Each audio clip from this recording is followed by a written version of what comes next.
waxaa maanta si rasmi ah xarunta wasaaradda macdanta ku leedahay magaalada Hargeysa heshiis hordhaca ku kala saxiixdeen mas'uuliyiinta macdanta iyo tamarta Soomaaliland iyo sidoo kale mas'uuliyiin ka socday shirkadda PGBN oo ah shirkad laga leeyahay dalka China oo kamid ah shirkadaha ugu caansan dalka China. heshiiskan oo ah mid ku qotomay sahaminta shidaalka oo ay ka sameyn doonaan qaybo kamid ah deegaanada Soomaaliland iyagoo hoos imanaya isla markaana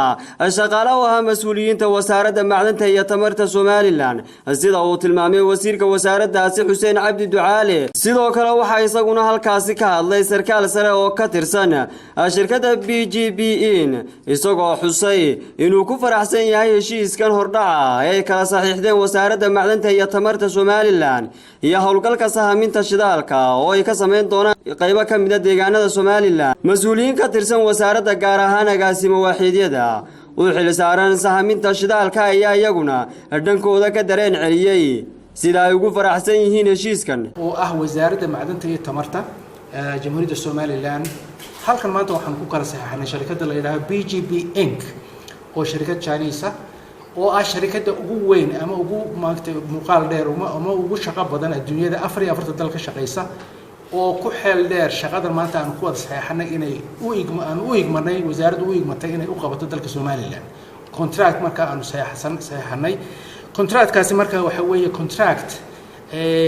fasaxaya shirkaddu inay maalinkan maanta iyadoo wasaaradda u shaqeynaysa inay hawlgallo sahaminta shidaalka oo la yiraahdo speculative seismic survey ay gasho oo ah muxuu ahaa sahaminta shidaalka ee dhulka maaha badda waa ka dhulka weeye inay aqliimo ama regional badan oo Soomaaliland ay ka hawlgasho shaqadaas ka bilaabato ayaan maalinkan maanta halkan ku kala saxiixnay shaqadaas maanta aan halkan nimanka ku kala saxiixnay contractkaasi sida hore loo soo sheegay agasimaas uu soo sheegeen muddo dheer ayaa laga soo shaqeeyay wasaaraddu ay ku hawlanayd sidii hawshaas bariga inaga hakatay 2013kii waa la socotaan hawshaas iyo hawl la mid oo kale inaga hakatay sidii hawshaas u soo noqon lahayd muddo dheer iyo juhdi dheer dabadeed ilaa laba sano iyo badh dabadeed waxaan maalinka maanta ku guuleysanay wasaaraddu ku guuleysatay inay hawshii hawlgallada shidaal baarista shidaalka ay ka soo noqoto Soomaaliland si ballaaran oo muglan u soo noqoto hadii Ilaahay ka dhigo waa tallaabo aad u ballaaran oo aad u weyn oo maalinka maanta inoo soo korodhay dalka Soomaaliland soo korodhay inay ku talaabsato wasaaraddu in ay bilowdo si muglan u bilowdo shidaal baaristii hawlgallada shidaalka maanta sidii maalinka maanta hordhiciisa habkii ugu horeeyay loo bilaabi lahaa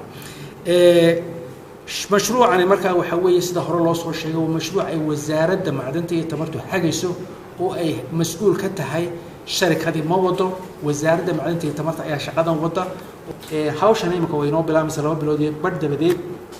waxaan u baahanahay oo baaq iga ah wasaaraddana ka ah in sidii hore loo soo sheegay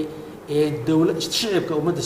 Soomaaliland ay arrinta year of 2016 is important to BGP Somaliland.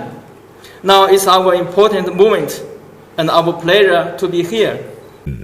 dhanka kale wasiirka wasaaradda macdanta iyo tamarta Soomaaliland ayaa ka hadlay abaaraha ka taagan bariga Soomaaliland isagoo dadweynaha ugu baaqay inay ka qayb qaataan caawinta dadka walaalahooda ee ay saameeyeen abaaruhu tan bariga ka socota ilaahay horta waxaan ka baryaynaa ilaahay azza wa jalla inuu maalinka maanta uu u naxariisto umadiisa u naxariisto oo maalinka maanta muxuu haayay raxmaadka markuu doono shubi karaaye jiilal kasta had noqotay waxa way ilaahay baynu baryaynaa marka inaan baryada iyo ducada ilaahay inuu badino weey waa Maxamed Axmed Muuse Maxamed Jeekara TV